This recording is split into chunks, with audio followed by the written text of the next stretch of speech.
ये देखिए, ये नींबू जो है यह लगभग 8-10 साल हो गया और इसमें इस तरह का वायरस या फंगस आया हुआ है कि इसमें फल नहीं लग पाता है, फूल भी नहीं लगता है और इस तरह से इसकी पत्तियां जो है, सिकुड़ी हुई पत्तियां इस तरह से होती हैं। और ये काफ़ी सारी दवाइयां डाल चुके हैं इसमें, ये कंट्रोल नहीं हो पाता है और ये बिल्कुल ऐसा लग रहा है कि कंट्रोल ही नहीं हो पाएगा। कभी भी इसमें फल या फूल की स्थिति नहीं दिखी है। एक आध बार कुछ थोड़ा बहुत दिखा था तो 1-2 फल बस लग पाया, इससे ज़्यादा का फल इस पे नहीं दिखा है। तो आइए हम अब मनीष जी से जानेंगे कि किस तरह से इस पर क्या होगा और कैसे उपाय करना पड़ेगा, रिज़ल्ट कितने दिनों में आएगा, यह हम विस्तृत मनीष जी से चर्चा करते हैं। तो मनीष भैया, अब बताएंगे कि ये जो प्लांट है लगभग 10 सालों में इसमें से 1-2 फल बस आए हैं और पत्तियां इस तरह से इसकी या तो झुलस जाती हैं या इस तरह से जल जाता है। यह कैसे कंट्रोल हो पाएगा, कितना दिन लगेगा इसमें और कितनी बार इसमें दवाइयाँ किस तरह से डालनी होंगी, क्या कैसे होगा और लगभग कितना खर्च आएगा और इसका रिजल्ट कितने दिन में हमको दिख सकता है? देखिए, सबसे पहले तो जो आपने बोला है कि इसको जो हुआ है वो है झुलसा रोग, यानी झुलस जाएगी इसकी पत्तियाँ। ठीक है, ये जड़ों में प्रॉब्लम आती है, जड़ों के कारण पत्तियों पे दिखता है और ऊपर का भाग पूरा सूख जाता है, यानी अल्टीमेटली प्लांट हमारा हमारे हाथ से गया समझो। ये कुछ समय के बाद में देखोगे तो हर एक पत्तियाँ ऐसी हो जाएगी और पूरा प्लांट सूख जाएगा। इस चीज़ को बचाने के लिए जो अपने पास में राधा कृष्ण नाम की जो दवाई है उस चीज़ का उपयोग करते हैं हम लोग। उस चीज़ को हम लोग डाइल्यूट करते हैं, 100 लीटर पानी के अंदर में 100 ml दवाई डालते हैं और उसी दवाई का ड्रिंचिंग और उसी का ही स्प्रे करते हैं। देखिए, स्प्रे करने का ये मतलब होता है कि स्प्रे करने से जड़ कहाँ से ठीक होती है, तो स्प्रे करने से पत्तियों पे जाएगा और पत्तियों के थ्रू वो नीचे के रूट सिस्टम में उतरती है दवाई, और जब नीचे से डालते तो नीचे से ऊपर तक पत्तियों तक भी आता है।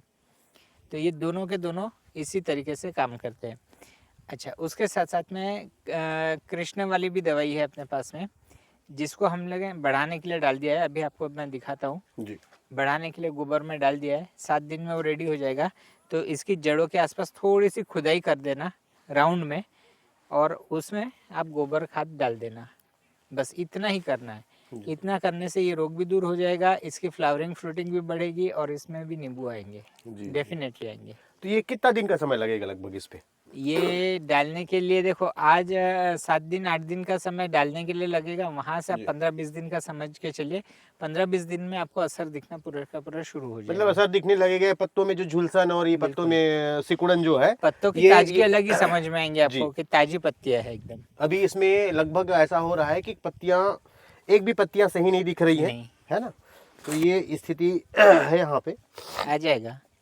और ये पेड़ हमारे तत्वम घोरपुरा में ही लगा हुआ है और खासकर इसको हमने मनीष जी के लिए बाद में रख दिया था कि मनीष जी आएंगे और फिर उसके हिसाब से इसको अपन ठीक करके देखते हैं कैसे क्या होता है। तो ये हम अब इस पे लगभग 1 हफ्ते के अंदर ड्रेंचिंग भी करेंगे, संधि सुधा का और राधा बूटी और कृष्णा बूटी, ये सब इसमें हम डालेंगे। डालने के बाद 15 दिन बाद देखते हैं क्या रिजल्ट है। मनीष जी का तो कहना ये है कि डेफिनेटली ये सब कुछ अच्छा हो सकता है।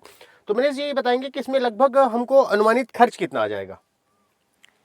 इस चीज को अगर रेगुलर करना है तो आप राधा कृष्ण बूटी और कृष्ण बूटी, राधा और कृष्ण की बूटी दोनों रसायन का उपयोग करोगे तो उस चीज का जो खर्चा है वो करीब करीब 750, 250 इसका। और वो क्या बोलते हैं अपना संधि सुधा, ये तीनों मिला के 750 तो 750 की जो दवाई है वो एक बार डालना पड़ेगा कि उसको फिर?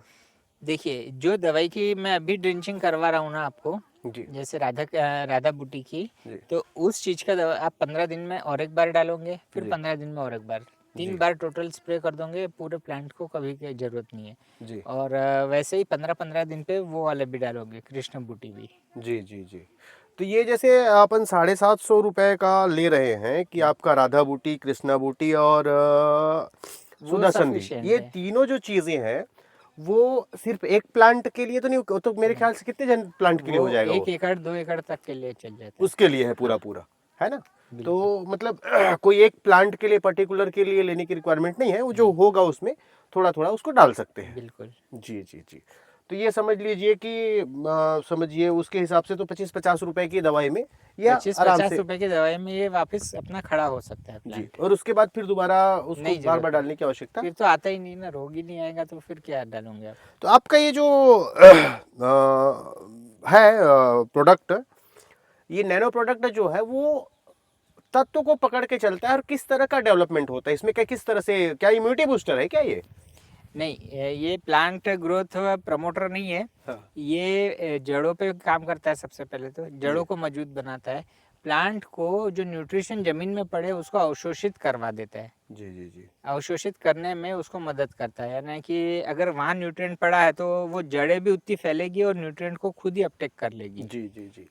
मतलब ओवरऑल इम्यूनिटी को बूस्ट करता है। इम्यूनिटी को बूस्ट कर देता है। जी प्लांट में फिर से जान आ जाती है और जान जी आने जी के जी बाद जी। जैसे खिलता है वैसे ही काम जीवो करता जीवस्य जीवनम के सिद्धांत पर ये बिल्कुल। टोटल कार्य करता है, बिल्कुल। जो आपने पहले कहा था। जी, तो देखते हैं ये नींबू का प्लांट है हमारा और इस पर क्या असर आता है। तो इसका आगे का रिजल्ट भी हम देखेंगे, 15 दिन बाद एक वीडियो बनाएंगे। धन्यवाद।